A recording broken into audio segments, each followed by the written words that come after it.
Welcome to this next training session for Cyber Summer Camp. I'm Lauren Playl. I'm an Assistant District Commissioner with Killbuck District and Buckeye Council.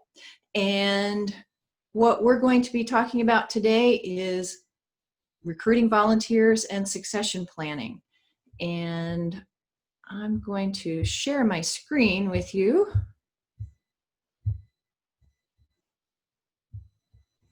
And what I'm calling this session is 911, I need adult help. Okay, so why do I need adult help? I can do it all by myself, right? Well, no. Technically you can. You could do it by yourself. But there's a reason why you don't want to do it by yourself, or several reasons.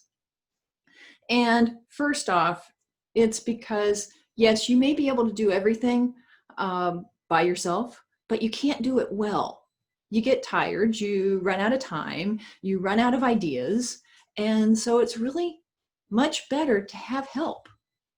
And quite honestly, I have run into a few in my commissioning role. I have run into a few leaders that, you know, their job changes, life happens. Their job changes, or they have health issues, or the kids need them to do some other stuff as well. And now suddenly they can't do all those things that they've been doing. And then they're in a panic because they really need help. Well, the time to get help is before you're in that panic stage, before you get to life happens and now I'm stuck. The time to do it is now. Okay. And then also one other thing that I like to keep in mind, because we're all scouts. And so not only are the youth scouts, but the adults are scouts too. And you know, certainly a scout is helpful. And as adult scouts, we need to model that for the youth.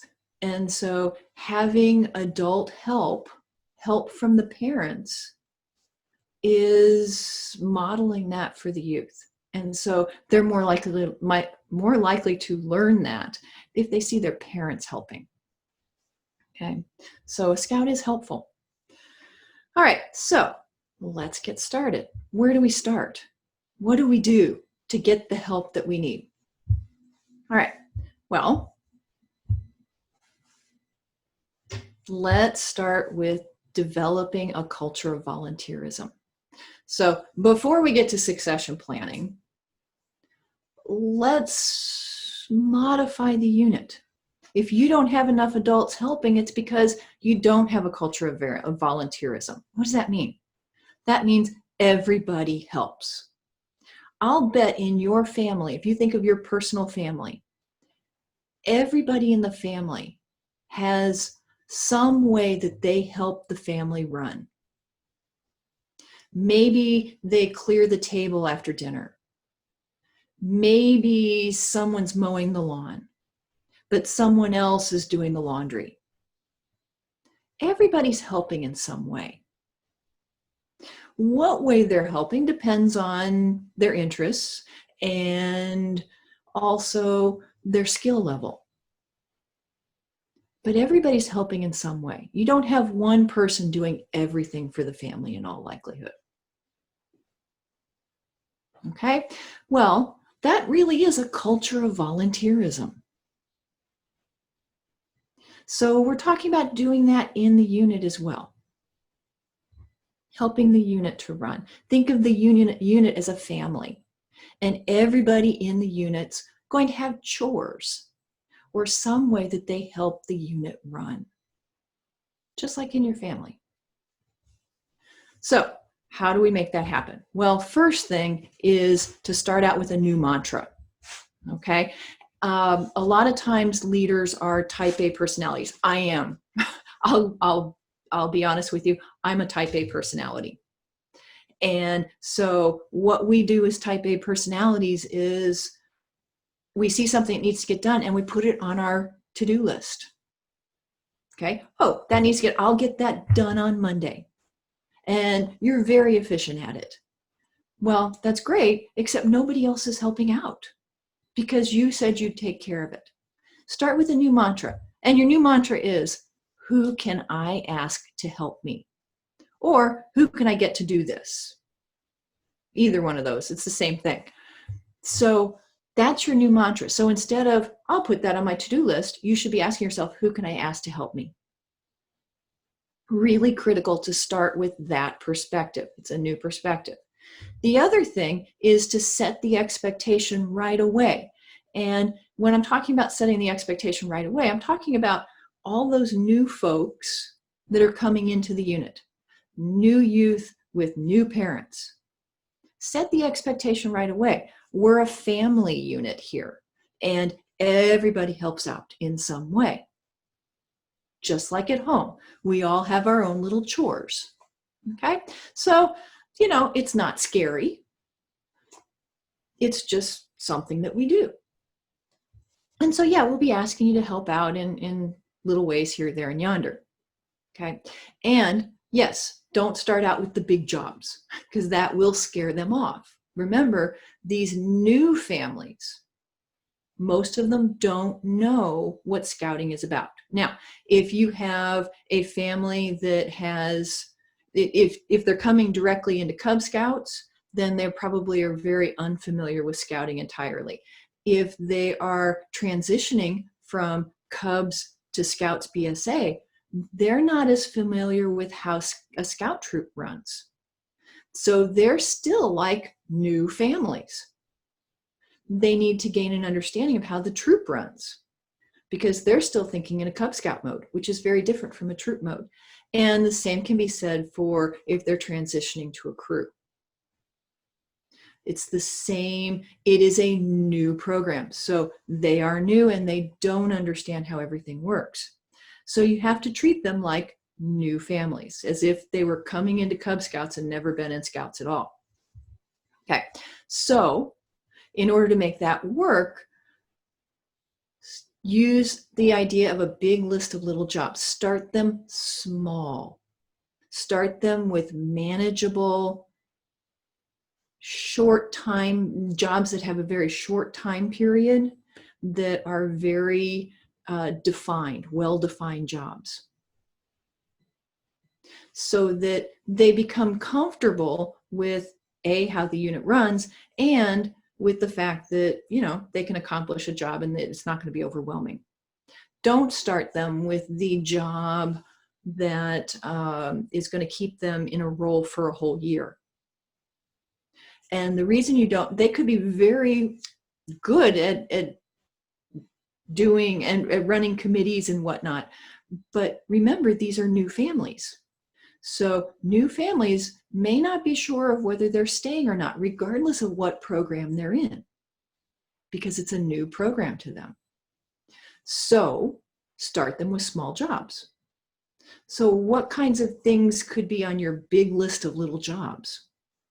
Simple stuff. Okay, so something as simple as coming to the meeting early and setting up chairs for meetings, or bringing refreshments to courts of honor, or being a driver for some of the events that Scouts need to go to, things like campouts and stuff like that. They're going to need people to drive them there. Could you be a driver for the next one? It could get a little more complex, but still very manageable. Can you volunteer to help out with our fundraiser? So for example, you've got a fundraiser of a pancake breakfast, okay? And you have volunteers set up for 2-hour blocks. And so you ask the person if they can help out with making pancakes and serving for a 2-hour block. That's a very well-defined period of time. It's a well-defined job, and they're more likely to say yes because it is very well-defined and it's got a specific set of criteria, and they're not obligating themselves for a whole year. Okay. When you're doing that, make sure that you're very specific about what the task involves. So if you want someone to come and set up chairs, you need to let them know, I'm just asking if you can show up to our meetings 20 minutes early next month to set up chairs. There'll be 3 people helping out, and it's just on this date and this date. Can you do that for me? Sure, great. And I'll send you an email to remind you. Or can you help out with the pancake breakfast?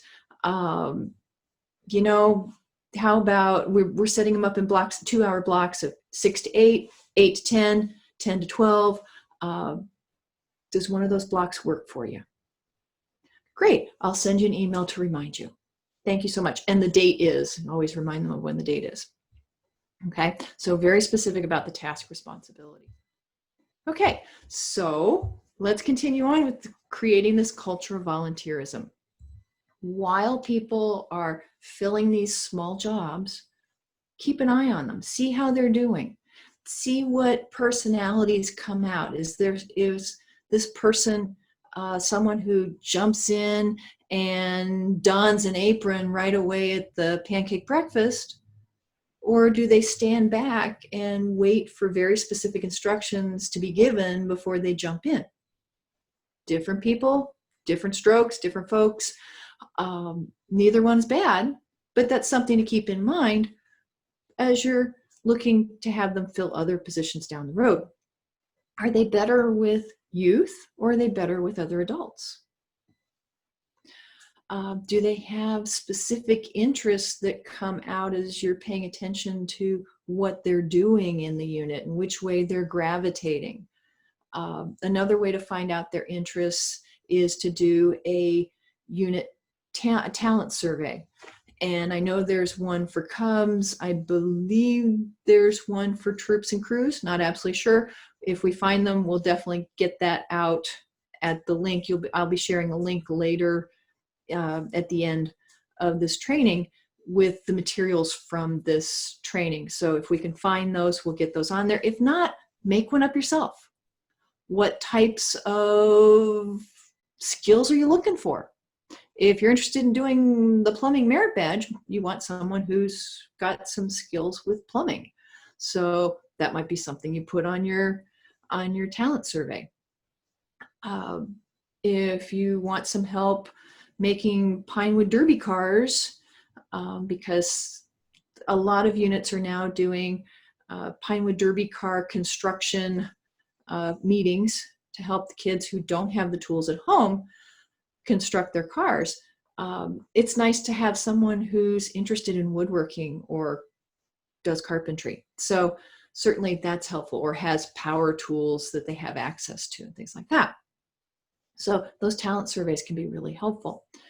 The other way you can find out more information about people, and this is something that I didn't think of, I'm surprised I didn't think of it because it was staring me right in the face, is on the youth application, there's a section for employer information. You can find out what this person does. And so, for example, a teacher, okay, someone who teaches elementary school might be a really good den leader, probably would be, works really well with youth, versus someone who's an accountant might be a really good option for your next treasurer. So you can learn a lot about those individuals by looking at the youth application. By the way, I didn't think of it. I was actually told by my district executive, Brooke Johnson, suggested that, and I thought that was just a fabulous idea, because that's an instant way to find out information about your volunteers, about your parents. Okay, also always thank your volunteers. Okay, yes, they should be doing this because they want to help out, and we all want to help out. But you know, it's nice to have a pat on the back and a thank you at the end, because they are giving up some of their time. And it's nice to know that you're appreciated when you do that. So ideally, publicly acknowledge the time that they put in, the help that they gave you. So back to that pancake breakfast, at the next unit meeting, have the people who helped with the pancake breakfast stand up and thank them for helping to make that a successful fundraiser. And by the way, because it was so successful, we're buying a new trailer for the unit, or we're all going to be able to go to day camp, or that's given us, that's allowing us to provide X number of dollars to each venturer for our next crew trip. So it just allows you to make them feel more appreciated, which means that they're more likely to help out the next time. Okay. And then finally, keep the parents involved, because once they start to lose interest, then it's hard to get them re-engaged. So you want to keep them engaged. You want them to feel like a part of this family. Okay. So how do we do that? Well, a lot of times units will use emails, newsletters, things like that. The unit website is a great way to keep people involved, although you have to get them to come back to it. So it's kind of nice to send out a text message occasionally, just as reminders. So frequent communication, reminders of events, reminders of, oh, by the way, remember you're helping with the pancake breakfast from 8 to 10 this coming Saturday. Please be there about 15 minutes early, and we really appreciate your help. Quick reminders, or quick reminders of things that are going on in the unit. I saw in one unit, which is actually kind of neat, a troop that used a parent coordinator, because a lot of times with the troops and the crews, the parents are less involved than they are in the packs because they don't come to every meeting. So what they have is a parent coordinator, and what that person did, that person only had to go to one meeting a month. They went to the patrol leader council meeting, and then and for those of you who aren't familiar with the patrol leader council, that's where the patrol leaders and the senior patrol leader and the scoutmaster get together and plan for the next month's camp out, the next month's troop meetings. What are they going to accomplish? Where are they going to go? Things like that. And this person, the parent coordinator, would attend that meeting and then send information out by email to all the parents. So kind of like a little newsletter. This is what's coming up next month. This is where they're going to be camping. They need to be at such and such meeting spot by such and such a time with $10 for food or whatever. And that just kind of kept them up on what the unit was doing. And they're going to be doing this service project. We could use some extra help from the parents or whatever. Okay. And it was just a great way of communicating with the parents. Some things that I've seen other units do, one unit or a couple units have changed. Instead of calling their committee meetings, which are monthly committee meetings, they call them parent meetings. And they get more parents there. It's a cub pack, and the parents don't know that it's, what it's for, but it's called a parent meeting, so we'll go. And if you keep them engaged at the meeting, they'll come back another time. And so that keeps them engaged in the planning side of the unit, which is really great. Something else that I've seen several packs do to keep parents engaged is that after the tiger year, so for lions and tigers, parents have to come.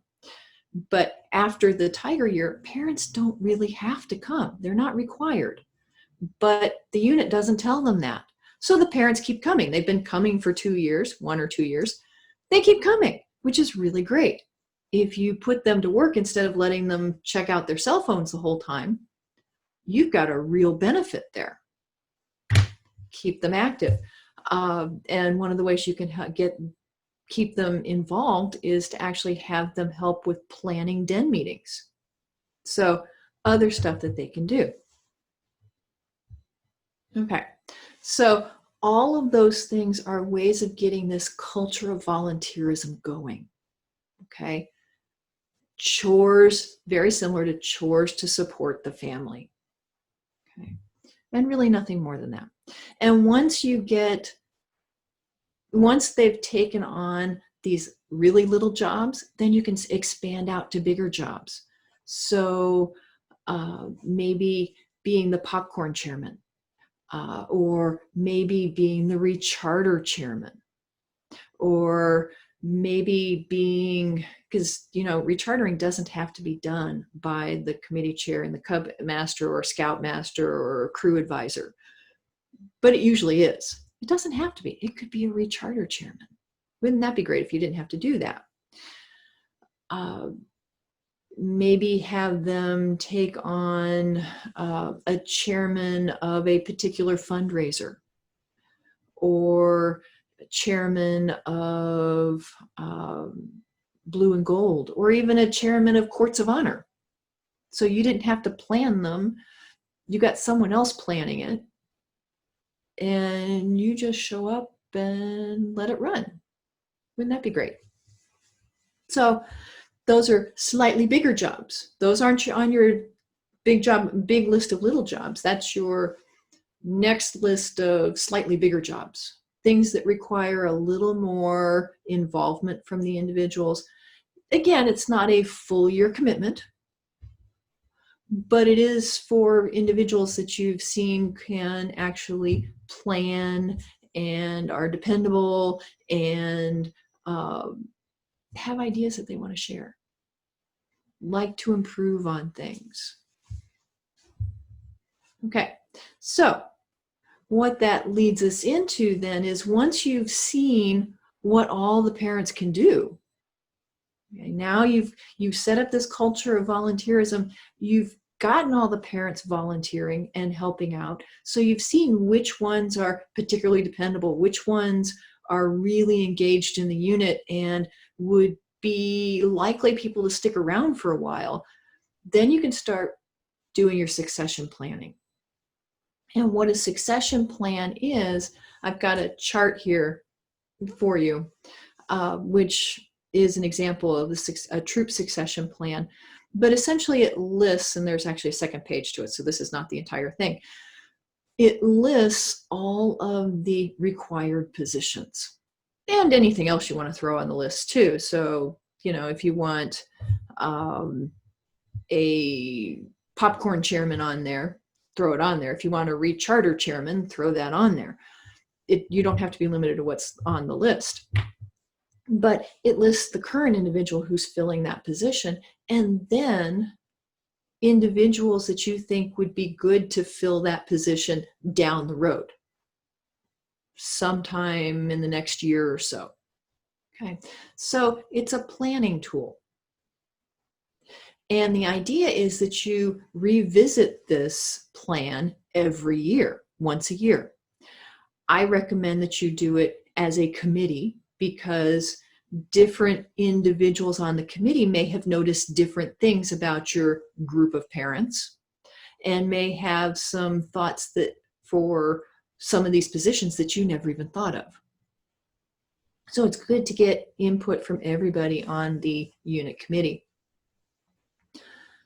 And you say, well, but say the scoutmaster isn't leaving this year. Why should we do a succession plan for someone who's not leaving for 2 years? Well, remember back at the beginning, I mentioned life happens. Okay, well, that scoutmaster may not be planning to leave this year, but may in fact end up leaving this year if they have a health-related issue or a job-related issue. They may have to leave. In an ideal world, the scoutmaster or the cub master or the crew advisor, they say they're going to be there for 3 years, and they're there for 3 years, and you know when they're leaving, and you know when you have to have somebody replace them. But that's not always the case. And that's true of any one of these positions. So it's always good to have in the back of your mind someone that you could ask to fill in. Okay. So really critical to do this once a year and update it where necessary if it requires updating sooner than that, like Scoutmaster got transferred and is moving in 6 months. Also good to update it. Okay, so as I mentioned, when drawing up the plan, get the current leader's input. Find out what they think would be best. Be mindful of those parents' skills and interests, which you've already found out because you've put into place this big list of little jobs, and then probably started working on your little list of bigger jobs before you got into your succession plan. And make sure that you ask the chartered organization for help. The chartered organization representative should actually be in on this planning because they actually approve all the leaders. So they need to be in on this planning, but they may also be able to help in other ways as well. So they can help when it comes to asking someone to take on a leadership role, which we'll get to in a minute. They can also sometimes help in finding individuals that may not already be part of the unit to serve in some of these positions.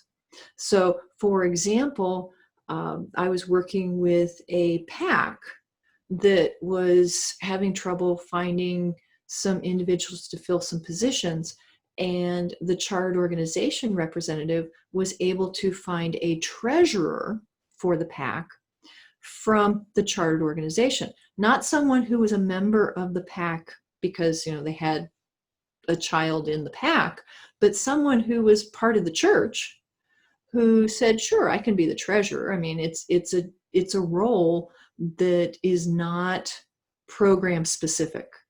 So that's a role, as is secretary and to a large extent committee chair, that is not specific to any particular program.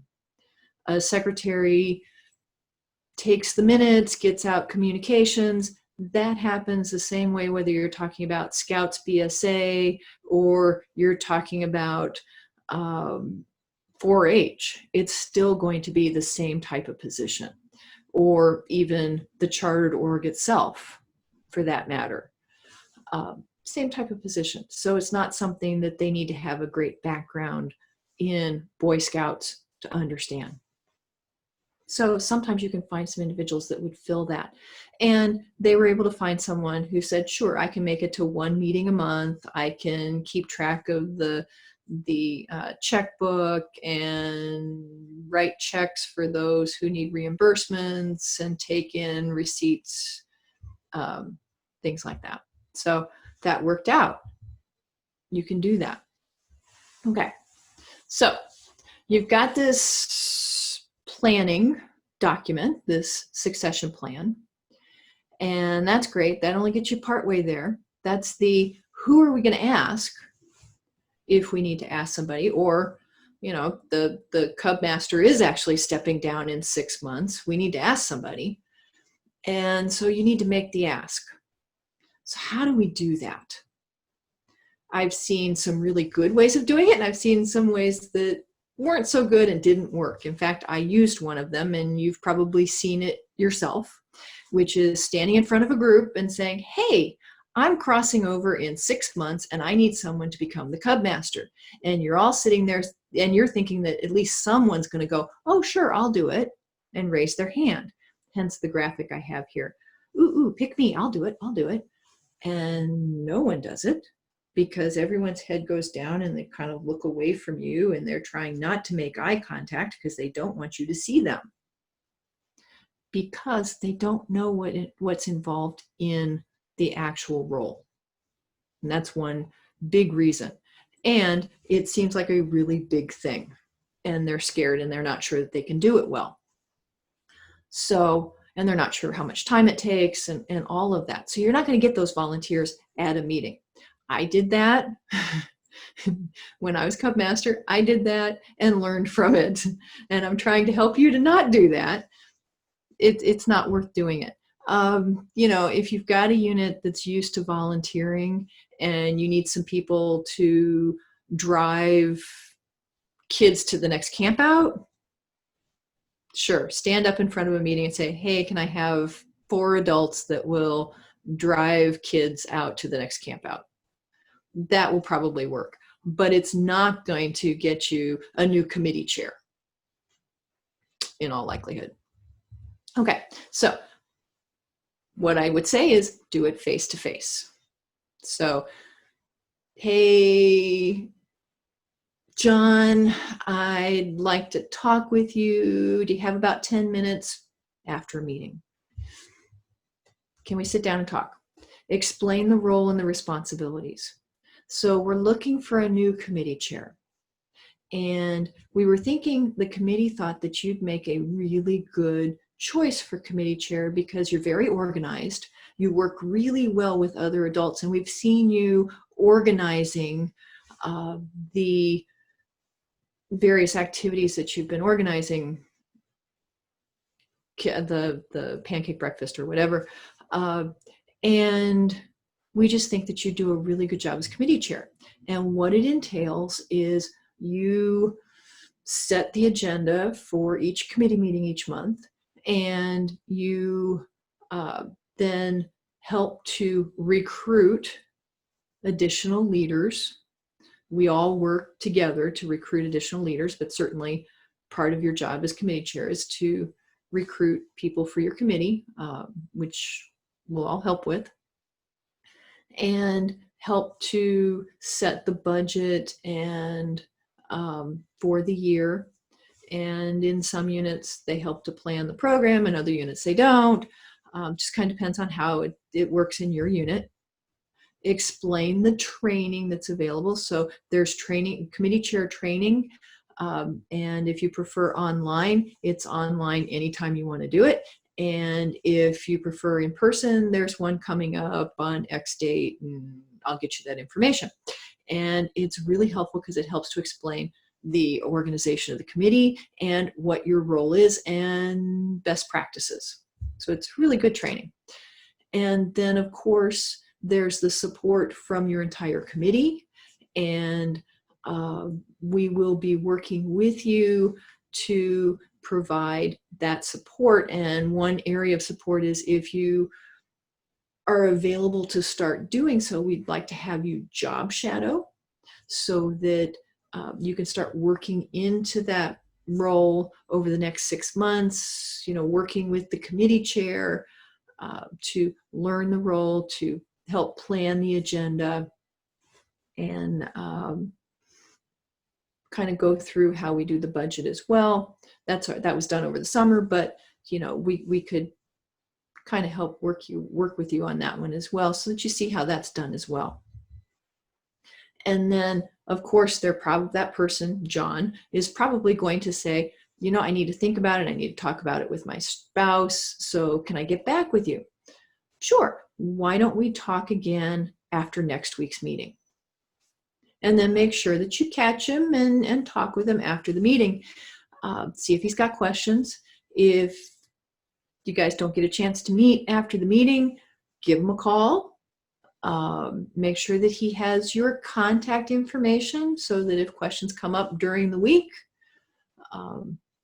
he can contact you.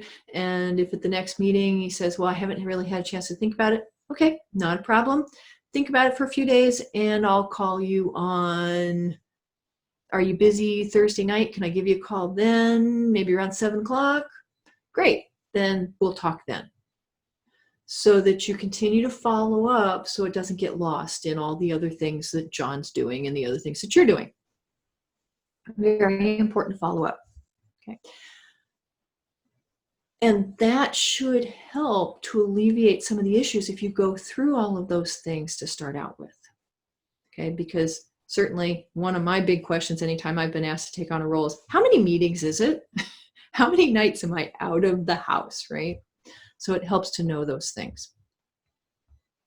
And then, of course, have someone as a backup. If John says no, who are you going to go to next? And that's why you want to start with this about 6 months to a year early, so that you have time to talk with a few people, do that job shadowing, and get them trained before they actually start the role. So that on day one of actually being the committee chair, they're not left saying, oh, wow, I said yes yesterday and now I'm committee chair. And I have no idea what I'm doing, because they're already trained. They've job shadowed. They know what they're doing. They know what to expect. Okay. One last piece of instruction here. And this one, yes, the graphic is important as well. You see Goofy there is the one-man band. And my caution to you is not be the one-man band. Okay. If you are looking for somebody to replace you, and you may plan on being with the unit for the next 10 years, but at some point, you are going to step down. At some point, you are going to leave the unit. One way or another, something's going to happen and you're going to have to leave the unit.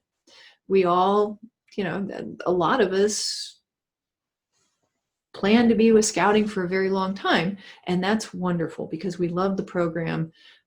My son is 31 years old, and about 5 years ago, he looked at me and he said, "Mom, you do realize I'm no longer in Scouting, right?"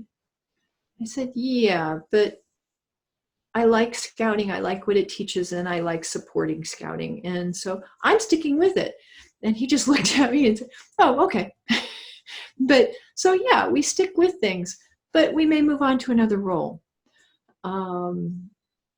You're not going to be staying in that one role forever.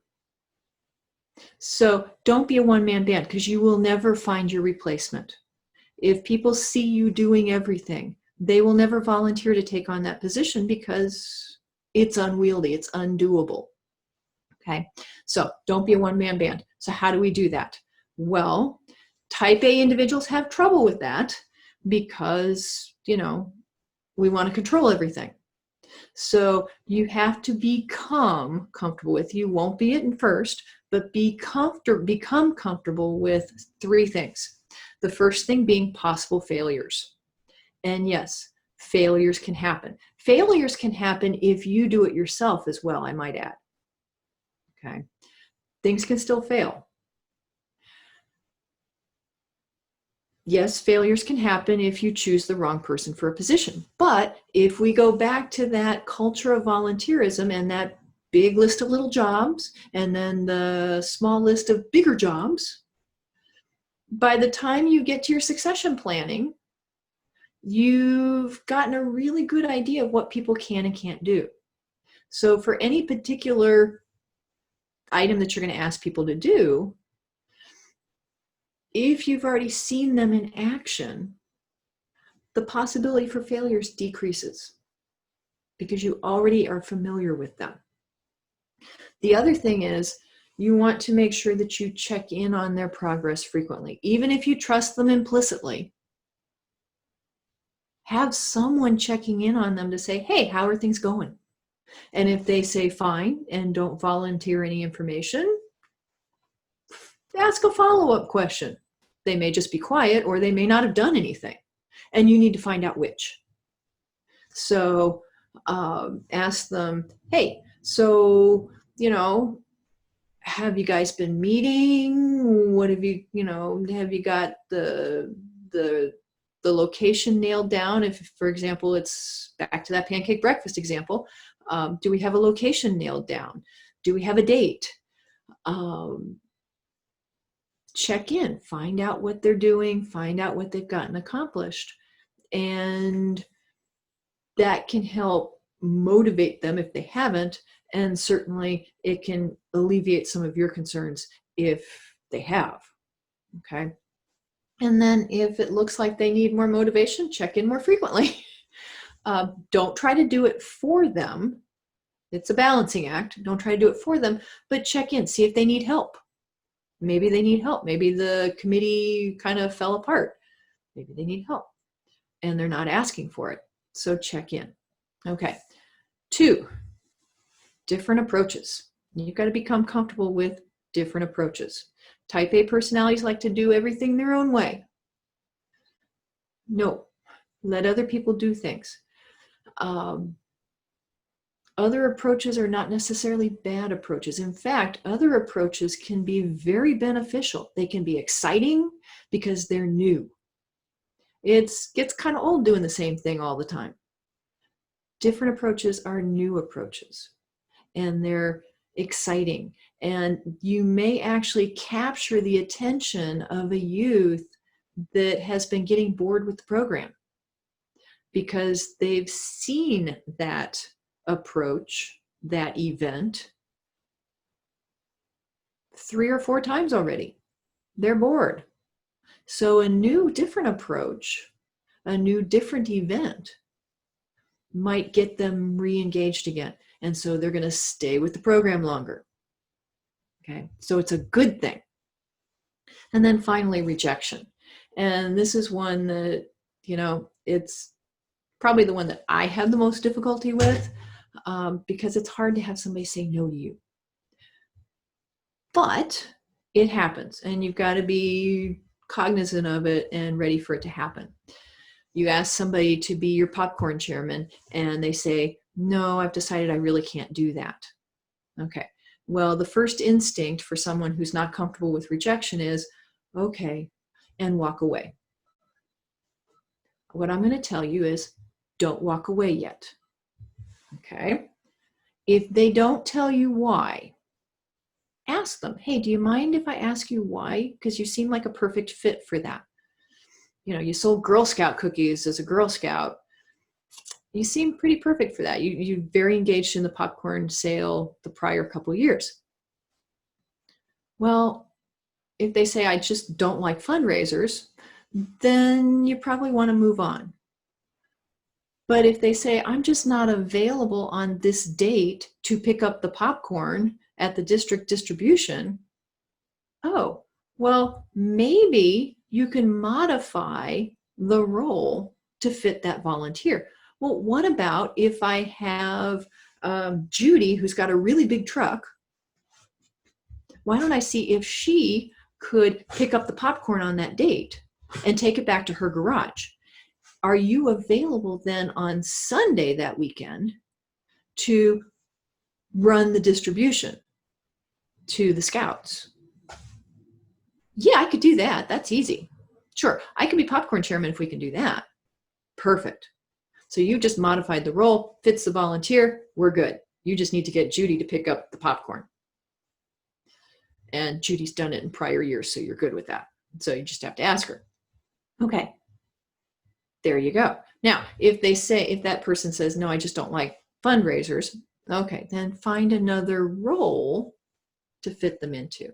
Well, if you don't like fundraisers, could you take on a different role in the unit? Yeah, what did you have in mind? And then you can go down that road. So don't just walk away.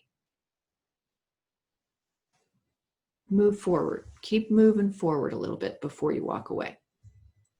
Okay, so final thoughts. You're sitting there, and this could seem a little bit like, wow, that's a lot to do. Okay, there are people out there to help you. And that's important to know. Well, who's out there to help you? Well, your committee, however many people are on that, your committee, your unit commissioner. Unit commissioners are dying to help. Well, what can the unit commissioner do? Well, the unit commissioner could go with you if you're uncomfortable making the ask. The unit commissioner could go with you and help you to make that ask. The unit commissioner could practice with you if you'd like someone to practice with before you go and make the ask. The unit commissioner can help you with that too and give you pointers. Okay. If you don't have a unit commissioner, and some units don't, talk with your district commissioner and find out if there's a commissioner available to help you, or if the district commissioner would help you, or if there's an assistant district commissioner that can help you. There are commissioners out there that are just dying to help, believe me. Been doing this a while, and it's our bread and butter. That's what we do. If you can't get a hold of that person, talk with your district executive. There are people out there that can help. Also talk with your chartered organization representative. Your chartered organization representative should be in on all this planning. They should be part of your committee. They should be coming to committee meetings, at least periodically. So talk with them. They can help you, and they can help you in the same ways. Okay? So definitely work with those individuals as well. You want to keep the chartered organization involved in your unit. Okay, so why are we doing this? For several reasons. More parent involvement. And if you have more parent involvement, you're going to have a more exciting and diverse program, which means everyone, including yourself, is going to have more fun. And if everybody has more fun, you're more likely to have increased youth retention. More youth in the program that we know benefits youth. That's what we're here for, is to benefit youth. And we end up benefiting adults along the way, by the way. But that's why we're here. And volunteers make that happen. The more volunteers you have, the more is going to happen in your unit, the healthier it will be. Okay, so I just want to thank you all for joining me for this cyber summer camp training, adult training. And what we're going to do is right here at the bottom of the screen, we're posting a link to the materials from this presentation. So things like the talent survey, things like this PowerPoint slide presentation to kind of help remind you of what we talked about and what we looked at, the ideas that were mentioned. And certainly good luck creating your culture of volunteerism, creating your succession plan, and creating a more exciting and dynamic unit. Thank you for joining me.